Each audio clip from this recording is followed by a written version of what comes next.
Hey guys, welcome back to my YouTube channel, and in today's video, that is video number 3, our topic for today is going to be cash flow. In the previous two videos guys, we have already understood about goods and services, needs and wants, cryptocurrencies, barter system and more. If you have missed out, please make sure that you're watching those videos. But our today's class or today's video is going to exclusively go into the detail of the topic of cash flow. So without wasting much of our time, let us begin. So my dear friends, when we talk about cash flow, here it is very simple for us to understand that cash flow means money that comes into your pocket and money that goes out of your pocket. To understand this better, I can say that cash flow can be divided into two categories. That is cash inflow and cash outflow. Well, also talking about the cash inflow, here we understand that money when comes into your pocket, it can be called as cash inflow. Like for example, salary earned at the end of the month by your parents is an example of cash inflow. When we talk about the second category, which is cash outflow, it simply means when money goes out of your pocket, it is a cash outflow.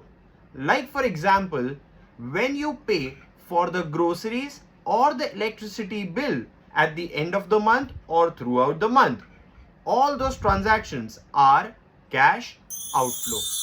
Let us understand, my dear friends, with a very beautiful illustration. Now, in this illustration, let us say that you have a food truck. Now, in this food truck, when you sell some drinks or chips, the money that you receive is called as cash inflow.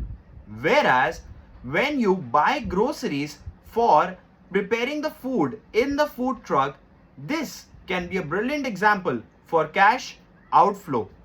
Also, one needs to understand that both of these can be in a broader concept called as cash flow.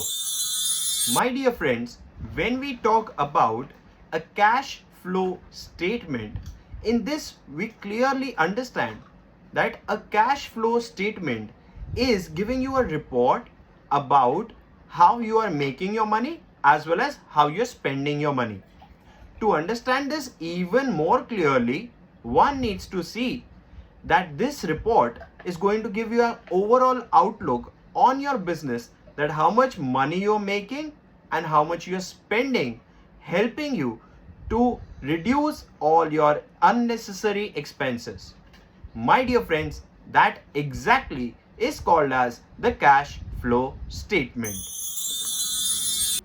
My dear friends, to understand cash flow and cash flow statement, we also need to go into the details and understand the concept of what is net cash flow.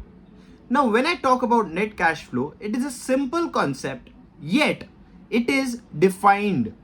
We understand that cash inflow minus cash outflow will give us net cash flow.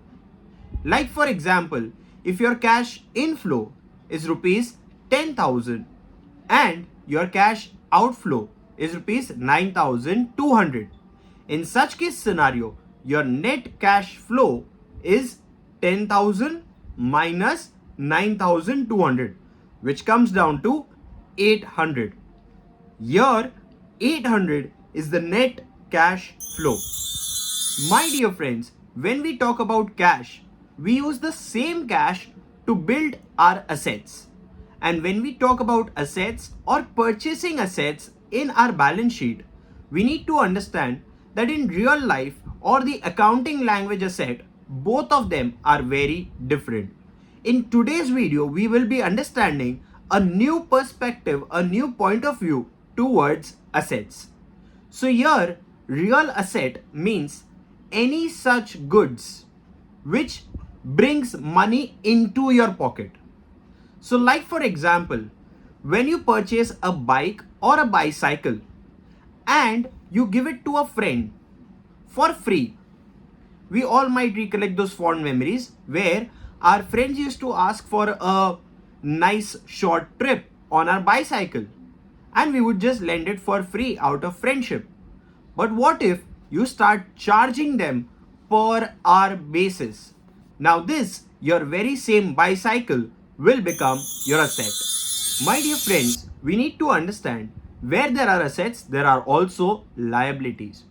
In accounts, when we prepare a balance sheet, we have two sides. Balance sheet has asset side and it also has liability side. We already have understood assets and real assets. Now it is time for us to understand liabilities. So liabilities are anything, any goods or any services that takes money out of your pocket.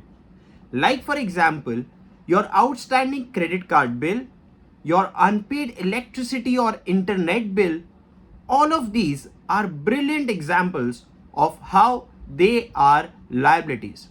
So if it is taking money out of your pocket, it is a liability, and if it brings money back into your pocket, it is an asset. I hope we are understanding this very clearly. My dear friends, it is very essential for us to summarize what are real assets and real liabilities. If we distinguish between the two, we understand that real assets are those goods which bring money to your pocket. Like for example, whenever you rent your house to someone else, it brings money to your pocket. As well as whenever you rent your car to someone else, it brings money to your pocket. Any savings that you have in your bank account is again a type of asset which makes you interest income. My dear friends, where there are real assets, there are real liabilities as well. And real liabilities are those which takes money out of your pocket. Like for example, a house that you purchase, a car that you purchase, but you do not rent it out, you have it for your own personal use. In fact, even the toys that you buy for your kids is a liability. Yes, in reality, it takes money out of your pocket. Hence, you can call it as a real liability. My dear friends, one might wonder that when will one become rich? So to become rich, it's a very simple formula.